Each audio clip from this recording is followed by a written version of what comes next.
again, I want to welcome our Nordic partners.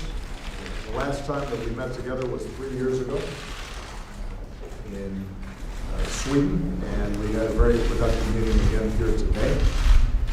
As I said this morning, the United States is grateful for the partnership that we have with all the countries represented around this table. They are individually not large countries in terms of population, but in terms of effectiveness, contributions, ideas, energy.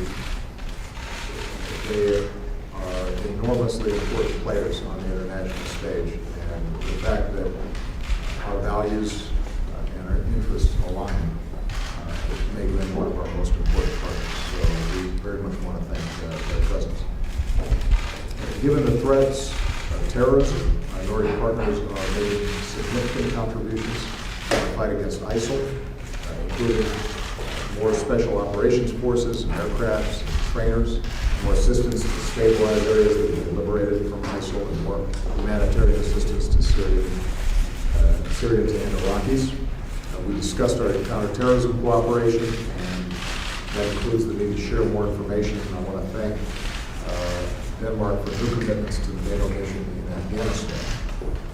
Beyond our military campaign, we agreed that we need to work together in support of a political settlement to end the Syrian civil war. And our countries will continue to work together to counter violent extremism and to prevent people from being radicalized in the first place. I want to commend the contributions that these countries have made in absorbing refugees, and we have a significant discussion around the issue of migrants and refugees. I think it's useful for the American press to understand that although some of the absolute numbers that are going into these respective countries may not seem that large, when you look at it on a per capita basis, they are making an enormously generous effort to help people in great need. But it's important for the world to carry this burden alongside them and not allow any individual country to carry those burdens alone, which is part of the reason why I'm glad we'll make strong cooperation and participation in the summit on refugees that I intend to host in September in the margins of the UN General Assembly. With regard to European security, as we head into the NATO summit in Warsaw, I'm pleased that Denmark and Norway will be joining the United States and contributing to an enhanced allied forward presence to bolster our collective defense in Europe. And all of our nations agreed to increase cooperation between NATO and the EU. We agreed on the need to continue to support Ukraine and maintain sanctions against Russia until we can get a resolution as was outlined in the Minsk agreements. Those need to be fully implemented. We're united in our concern about Russia's growing aggressive military presence and posture in the Baltic Nordic region. We will be maintaining ongoing dialogue and seek cooperation with Russia, but we also want to make sure that we are prepared and strong, and we want to encourage Russia to keep its military activities in full compliance with international obligations.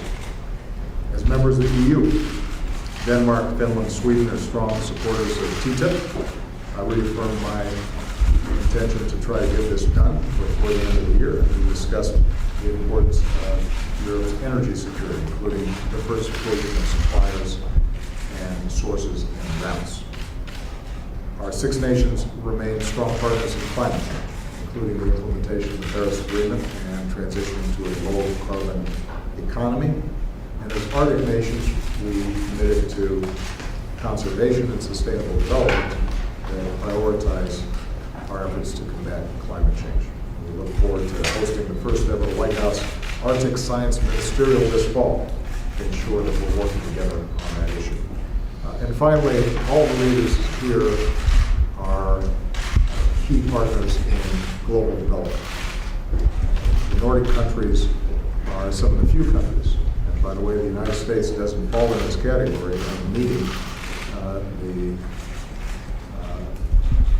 goals that have been set with respect to foreign aid and humanitarian assistance.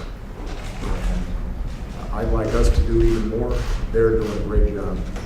And the coordination in terms of global health security, in terms of encouraging women's education and inclusion in economies, developing sustainable development in poor countries, and eradicating extreme poverty, as was outlined in the 2030 agenda.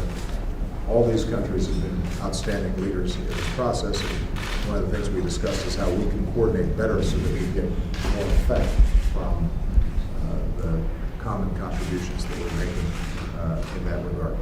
So I thought this was a very useful and important conversation, although there was probably too much agreement to make for as exciting a multilateral meeting as I sometimes participate in. With that, what I'd like to do is to turn it over to Prime Minister Lofven, who's going to be sharing, I think, for the group their perspective on how the meeting went. Stefan.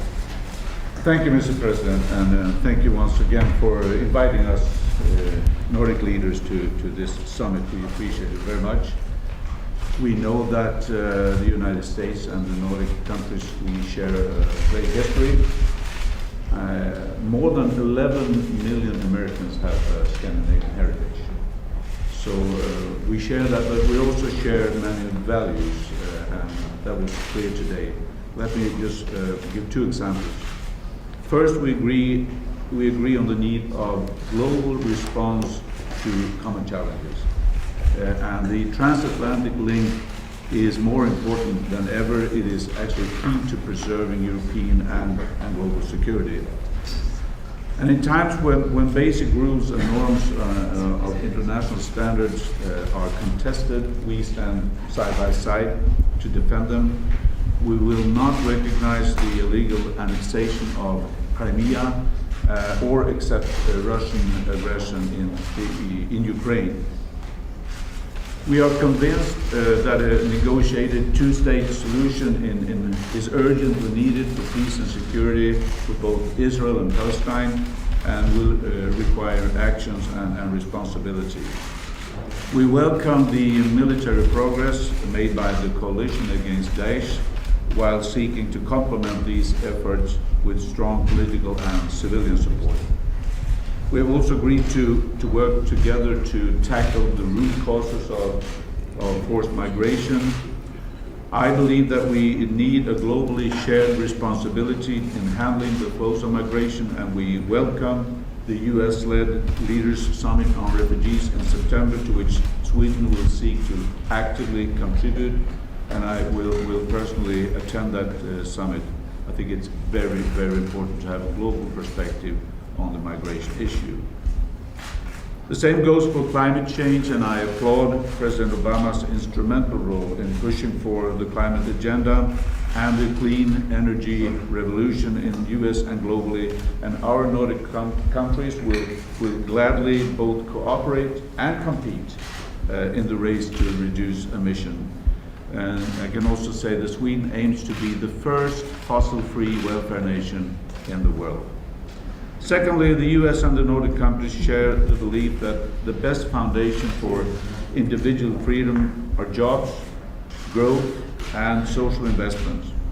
To create jobs, we need free trade, sustainable investment that embraces innovation and new technology. And that is why I'm a staunch supporter of bringing the US and EU closer together through a strong transatlantic trade and investment partnership. But with freedom comes also responsibility. We strive for a trade that is both free and fair, enables social development, creates better working conditions, and protects our environment. We share the belief that women's empowerment and participation in the workforce are necessary to achieve real sustainable development. Gender equality is both financially smart and a fundamental matter of human rights. Our 5 countries have developed what has been known as the Nordic welfare model to enable more people to work, to increase gender equality, and to create socially inclusive societies. And we are proud to see that those ideas are also discussed and developed here in the United States with President Obama's strong efforts for affordable health care, social safety nets, and higher education system for all. I believe that seeing US advance on these issues will create new ripples of hope for all of us who believe in social justice and individual freedom. And as we have read in the Atlantic, President Obama likes to say, if only everyone could be like the Scandinavians, this would all be easy. We don't know about that, but let me just add that we Scandinavians truly enjoy cooperating with the United States to make life not only easier, but better and freer for all. Thank you very much. Thank you very much. And there's one area where Donald's experience could be invaluable, and that's closing Guantanamo. Because Trump knows a thing or two about running waterfront properties into the ground.